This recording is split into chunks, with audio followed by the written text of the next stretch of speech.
முதலமைச்சர் விஜயின் வசமுள்ள நகராட்சி நிர்வாகத்துறையில் 50க்கும் மேற்பட்ட டெண்டர்கள் ரத்து செய்யப்பட்டுள்ளதாக செய்தி வெளியாகியுள்ளது. அண்மை செய்தியினை பார்த்து வருகிறோம். கூடுதல் விவரங்களை வழங்குகிறார் செய்தியாளர் பாண்டியராஜன். வணக்கம். விவரம். தமிழகத்தில் இருக்கக்கூடிய நகராட்சிகளில் கிட்டத்தட்ட 50க்கும் மேற்பட்ட டெண்டர்கள் ரத்து செய்யப்பட்டிருக்கின்றன.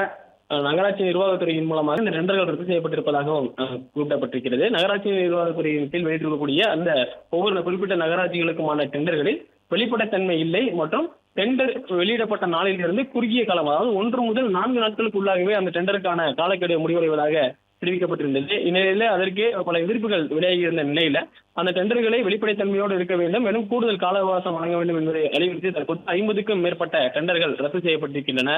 குறிப்பாக கோத்தகிரி நகராட்சியில் 3 டெண்டர்கள் ரத்து செய்யப்பட்டிருக்கிறது. செங்கம் நகராட்சியில் 2 டெண்டர்கள் ரத்து செய்யப்பட்டிருக்கிறது. உடுமலைப்பேட்டை நகராட்சியை பொறுத்தவரைக்கும் 30 டெண்டர்கள் ரத்து செய்யப்பட்டிருக்கிறது. இதே போன்று மணப்பாறை, பெரம்பலூர், திருவள்ளூர், திருவையாறு உள்ளிட்ட நகராட்சிகளிலுமே 20க்கும் மேற்பட்ட டெண்டர்கள் ரத்து செய்யப்பட்டிருக்கிறது. குறிப்பாக இந்த நிர்வாக காரணங்களுக்காக இந்த டெண்டர்கள் ரத்து செய்யப்பட்டிருப்பதாக நகராட்சி தரப்பில் தெரிவிக்கப்பட்டிருக்கிறது. நகராட்சி நிர்வாகத்துறையின் கீழ் இருக்கக்கூடிய அந்த டெண்டர்களுக்கான இணையதளத்தில் பார்க்கும் பொழுது இந்த காரணம் தெரிவிக்கப்பட்டிருக்கிறது.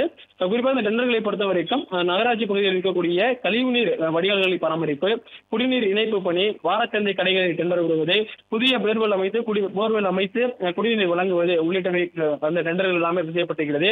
அதே போல நகராட்சி பகுதிகளுக்கு சொந்தமாக இருக்கக்கூடிய கட்டிடங்களை ஒப்பந்த அடிப்படையில் விடுவதற்கான டெண்டர்களும் ரத்து செய்யப்பட்டிருக்கிறது. குறிப்பாக முதலமைச்சர் விஜயின் வசம் இந்த நகராட்சி நிர்வாகத்துறை இருக்கிறது.